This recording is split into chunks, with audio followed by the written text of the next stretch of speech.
Muadz bin Jabal radhiyallahu anhu meriwayatkan sabda Rasulullah sallallahu alaihi wasallam, "La tu'dhil imra'atun zawjaha fid dunya illa qalat zawjatuhu minal hurin 'ain, la tu'dhihi qatalakillah, fa innama huwa indaki dakhilun yushiku an yufarikaki ilaina."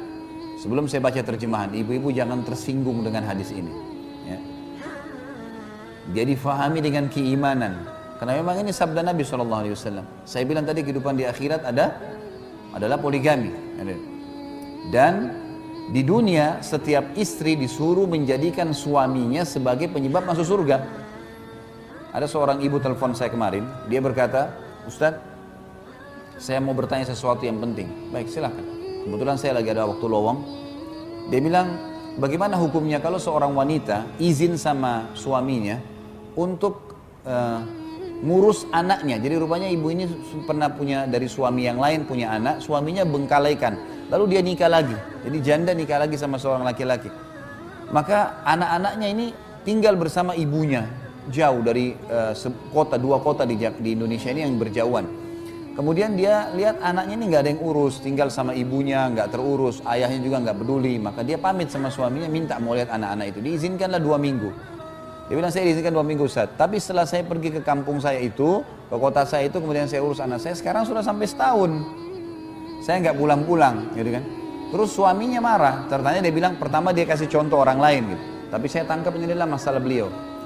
Maka suaminya marah gitu. Apakah sekarang istrinya berdosa atau istri boleh nggak lebih memilih anaknya daripada suaminya? Bagaimana jawabannya? Saya bilang yang pertama, kalau ibu yang hadapin masalah ini, maka jawaban saya buat ibu nih. Karena saya tahu ini masalah sebenarnya sedang dihadapin. Dia bilang, iya saya yang hadapin Ustaz. Baik. Kalau ini ibu yang hadapin, sekarang ini, detik ini, setelah tutup telepon dari saya, telepon suaminya minta maaf. Itu dulu pertama. Telepon, minta maaf, kenapa melanggar sampai setahun? 2 minggu, nggak bisa lebih daripada itu. Jangankan anaknya ibu, orang tuanya ibu, ayahnya ibu, ibunya ibu sendiri. Kalau suami izinkan 2 minggu lalu mereka cuma masih menahan, suami bilang nggak bisa, tidak boleh secara syar'i. Ini hukum Allah, bukan hukum manusia, nggak boleh dibantah. Allah telah jadikan suami ibu adalah di atas segala-galanya. Ibu renungin hadis Nabi SAW, awal amal yang dihisab bagi wanita pada hari kiamat adalah sholatnya dan hubungannya dengan suaminya. Ini luar biasa nih. Habis sholat, masalah sama suamimu bagaimana? Bukan masalah sama orang tuanya, bukan masalah sama anaknya. Artinya, sholatnya lolos, urusan suaminya lolos, yang lainnya jadi mudah. Renungi hadis itu. Yang disuruh ibu tanggung jawab adalah suami. Anak itu nomor 2. Itu dulu. Kemudian hadis Nabi SAW, wanita manapun yang meninggal dunia lalu suaminya ridha, kecuali akan masuk ke dalam 8 pintu surga yang manapun dia inginkan. Sekarang apa susahnya ibu-ibu? Saya kadang-kadang bahasakan sampai istri saya juga. Apa susahnya menjadikan figur suami itu, kemas dia baik-baik orang ini, layani, siapin makannya, minumnya, cari ridhonya, itu saja. Tunggu mati masuk surga dari 8 pintu surga, pilih yang mana ibu mau. Orang bapak ibu sekalian, bapak-bapak terutama renungin ya. Kita sebagai laki-laki, untuk mendapatkan pintu 8 di surga itu pintu 8 pintu tertinggi. Derajat tertingginya surga Firdaus namanya. Di sana 4 golongan, para nabi-nabi. Ini bapak-bapak sama saya sudah tertutup peluang ini. Nggak ada lagi peluang jadi nabi, nggak mungkin. Para syuhada itu bapak-bapak sekalian, saya sama bapak harus tinggal di medan perang, tunggu musuh bunuh kita, itu pun kalau ikhlas. Orang-orang yang siddiq, jujur, tidak pernah dusta seumur hidup. Ada sini yang tidak pernah dusta seumur hidup? Di antara sahabat yang dapat julukan siddiq berapa orang? Yang jelas-jelas Abu Bakar. Yang lain tidak ada julukannya nih. Dan orang-orang saleh ini setiap hari nangis, ibadah terus sama Allah. Duduk di masjid, baca Al-Quran, tidak ada dosanya. Ibu-ibu hanya mati suaminya ridho. Ridho itu merasa kehilangan, merasa sedih, istrinya selama ini layani dia, itu saja. Mati, masuk dari 8 pintu surga, boleh dia pilih pintu mana. Makanya syaitan selalu menjadikan masalah sama suami nih. Ya.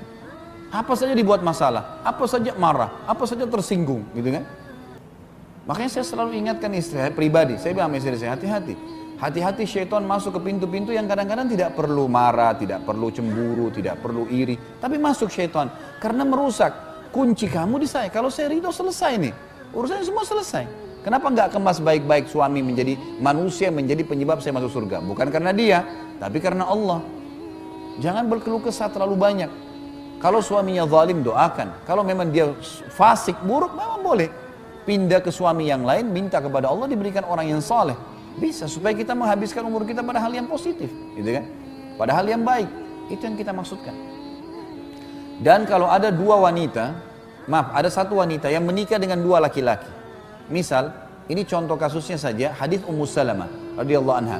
Beliau mengatakan, ya Rasulullah, kalau ada seorang wanita memiliki dua suami, suami yang pertama meninggal, bukan cerai, kita tidak bahas masalah cerai, suami pertama meninggal, kemudian menikah lagi dengan suami yang kedua.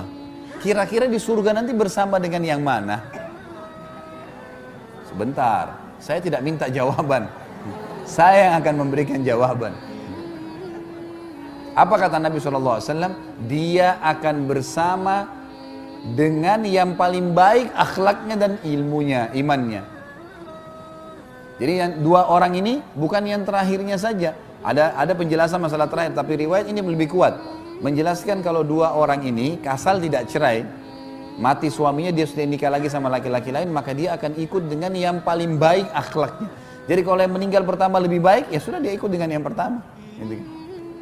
Jadi saking besarnya pengaruh suami itu, ya, sampai nggak boleh keluar tanpa izinnya. Dan kalau meninggal dengan dia ridho masuk surga. Melayaninya, apa kata Nabi SAW? Wanita manapun yang menjaga 5 waktu sholatnya, nggak disebutin sholat sunnah.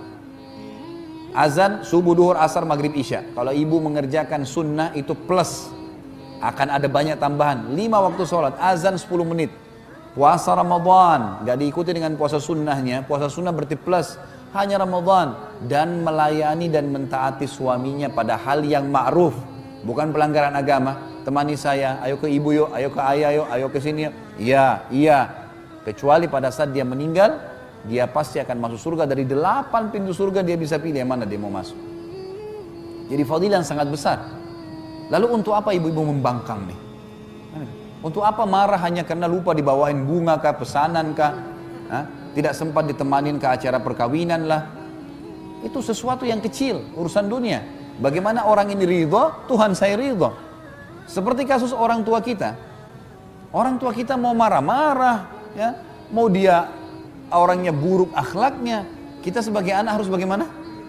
Bakti. Nggak dibalas keburukan dengan keburukan. Kenapa? Karena Allah yang perintahkan. Jangan balas kebodohan dengan kebodohan. Keterpurukan akhlak dengan keterpurukan akhlak, ini salah. Gitu kan? Orang tua kita bagaimana kita harus buat baik. Kenapa? Karena Allah yang memerintahkan dan Allah gantungkan pahala yang besar situ. Sama kasus rumah tangga.